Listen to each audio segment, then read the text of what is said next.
चुन देना ललिया तनी लगौनी मन गे लागो हो कि एकदम तोई परी जैसा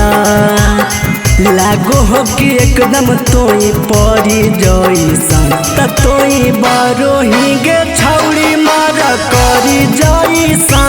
तोई बरोही गे छौड़ी मार करी जैसा गोरे गोरे गलिया छौड़ी हाथों खिला लगे चुन देना ललिया तनी लगौनी मन गे लागो हकी एकदम तोई परी जैसन लागो हकी एकदम तोई परी जैसन तोई बरोही गे छौड़ी मर करी जैसन तोई बरोही गे छौड़ी मर करी जैसन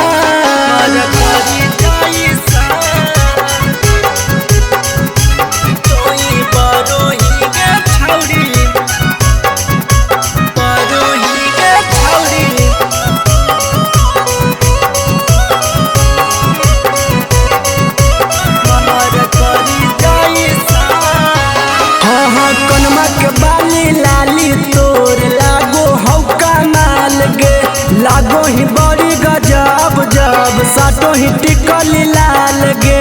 साटो ही टिकल लाल हे गे कनमा के बाली लाली लागो हाको तोर कमाल गे लागो ही बड़ी गजब जब साटो ही टिकल लाल गे बढ़ल जाहौ भाव बिसलरी जैसन बढ़ल जाहौ भाव बिसलरी जैसन तोई बरोही गे छौड़ी मारा करी जैसन तोई बरोही गे छौड़ी मारा करी जैसन तोई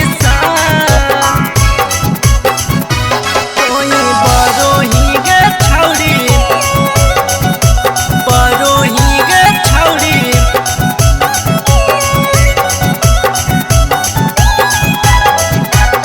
मारा करी छौड़ी लाखों के हजार में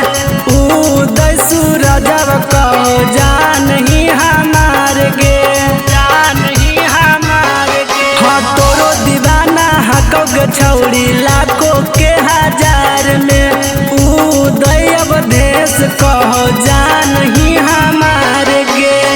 बोलो हक एकदम तोया नारी जैसा बोलो हक एकदम तोया नारी जैसन तोई बरोही गे छौड़ी मार करी जैसन तोई बरोही गे छौड़ी मार करी जैसन। सवेरा फिल्म्स रिकॉर्डिंग स्टूडियो शाहपुर चौक देवन बिघा।